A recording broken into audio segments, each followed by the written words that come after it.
Baik, assalamualaikum warahmatullahi wabarakatuh. Alhamdulillahirobbilalamin. Salatu wassalamu ala asrofil anbiya'i wal mursalin wa ala alihi washabihi rasulillah ya jamain. Amma ba'du. Yang pertama, yang paling utama, mari kita panjatkan puji dan syukur kita atas kehadiran Allah Subhanahu wa taala yang dimana telah memberikan kita kesehatan, kesempatan sehingga kita dapat berkumpul atau melaksanakan aktivitas seperti biasa di rumah aja. Baik, di sini saya dari kelompok 6 akan mempresentasikan tugas kami, yaitu menjelaskan tentang hadis tentang hak-hak sosial. Baik, di sini sebelumnya saya akan memperkenalkan diri saya terlebih dahulu. Perkenalkan, nama saya Rekin Parles dari PAI 4B, NIM 18531160. Saya akan mempresentasikan tugas kuliah yaitu tentang hadis tentang hak dan sosial. Baik, di sini yang pertama itu kita akan menjelaskan tentang pengertian, di mana di sini ada pengertian hak-hak sosial. Baik, di sini saya akan menjelaskan tentang pengertian hak-hak sosial. Di sini hak sosial adalah hak yang berhubungan dengan masyarakat.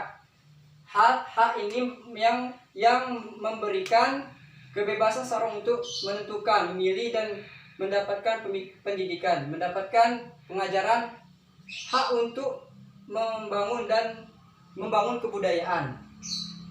Hak sosial adalah hak yang berhubungan dengan masyarakat. Jadi di sini hak sosial adalah hak yang berhubungan masyarakat, di mana kita simpulkan berhubungan dengan masyarakat di sini, yaitu misalnya menjenguk atau memberikan arahan kepada masyarakat terhadap pendidikan yang telah kita dapatkan atau yang telah diberikan oleh seorang guru ataupun dosen.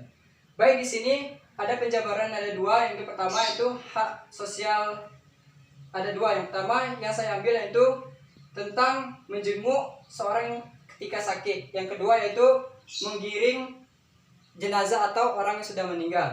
Baik, yang pertama yaitu menjelaskan tentang mengunjungi seseorang yang sedang sakit. Baik, di sini ada dua penjabaran.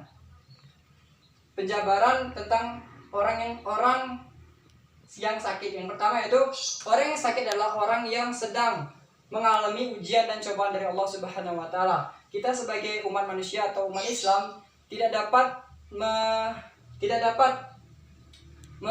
mengindahkan kodrat dari Allah Subhanahu wa taala. Apabila kita diberikan cobaan kepada Allah Subhanahu wa taala, maka kita terima dan tidak boleh kita mengeluh atas apa yang diberikan oleh Allah Subhanahu wa taala.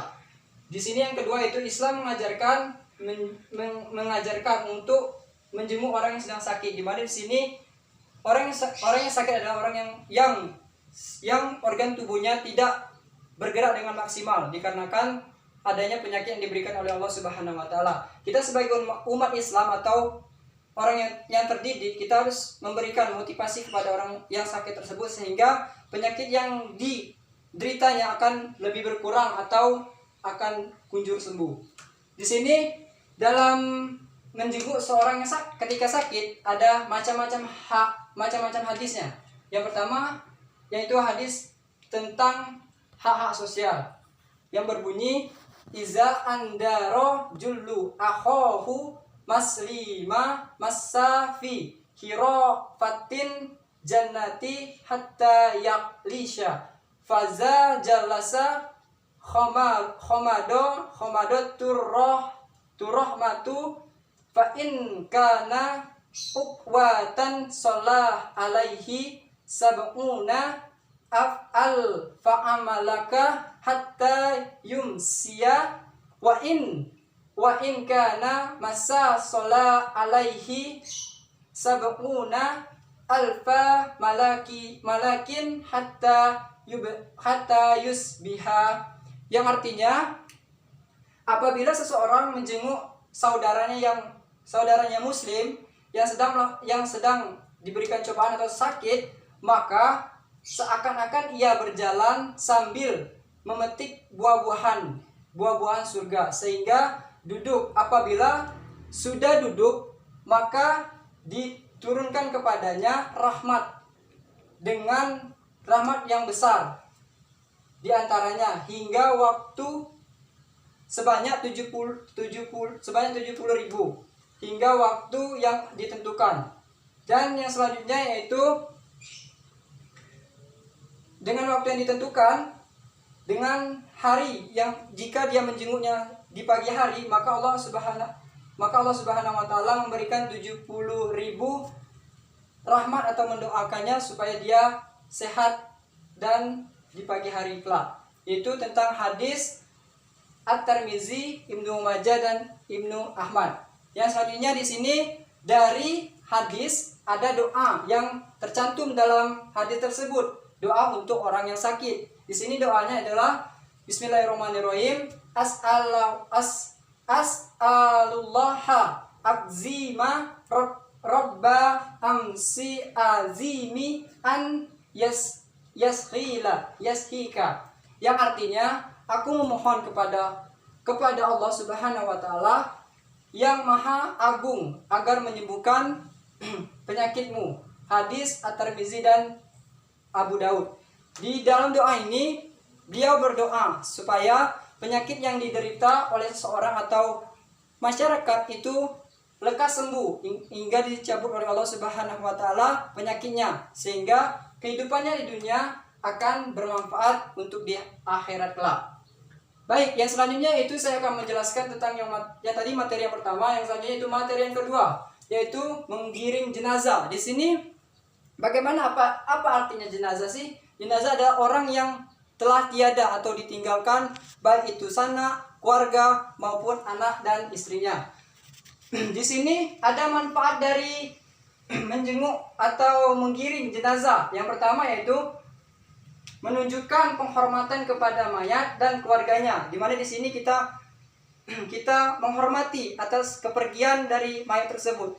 Dengan bagaimana caranya, yaitu dengan kita melayat atau mendoakan beliau sehingga beliau akan kekal di surga kelak. Yang kedua yaitu memberikan nasihat kepada keluarga yang ditinggalkan. Bagaimana sih kita memberikan nasihat kepada keluarga yang ditinggalkan? Yaitu dengan cara memberikan arahan-arahan supaya tidak berlebihan bersedih atas kehilangan ataupun anak istri yang dia derita. Yang selanjutnya ketiga yaitu mendapatkan pahala dari Allah Subhanahu wa taala. Di mana di sini dengan kita menjenguk atau memberikan arahan kepada seorang tersebut yang ditinggalkan oleh anak atau istrinya, kita mendapatkan pahala dari Allah Subhanahu wa taala, baik dari menyolatkan, mengapani dan menguburkannya pada akhir kelak. Allah Subhanahu wa taala akan memberikan pahala yang cukup besar kepada orang-orang yang taat dan patuh kepada beliau. Yang selanjutnya itu ada Rasulullah SAW bersabda yang berbunyi, mat sahidan jana zata hatta yatoya malahu kida tawaman sahidan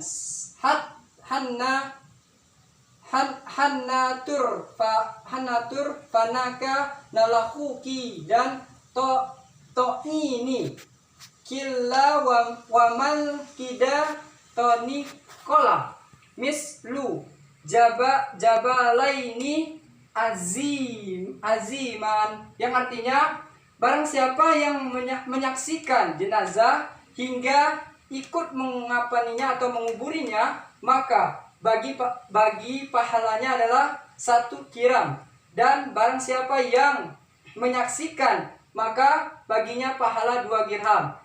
Ada yang ditanyanya kepada beliau, apakah yang dimaksud dengan 2 dirham tersebut? Dan beliau menjawab, seperti 2 gunung yang besar. Hadis riwayat Abu Daud. Maka di sini barang siapa yang ngikut atau memberikan atau mengapani jenazah tersebut ataupun memberikan arahan kepada keluarganya, maka Allah akan memberikan pahala yang sangat besar kepada umat tersebut.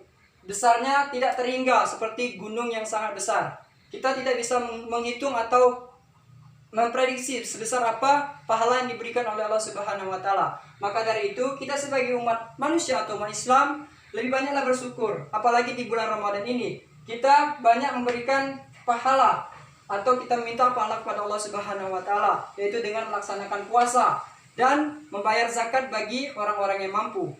Itulah presentasi dari saya. Jika ada kekurangan, itu datangnya dari saya sendiri. Jika ada betul atau suksesnya, itu datangnya dari Allah Subhanahu wa taala. Syukron. Wabillahi taufiq wal hidayah. Wassalamualaikum warahmatullahi wabarakatuh. Di rumah aja.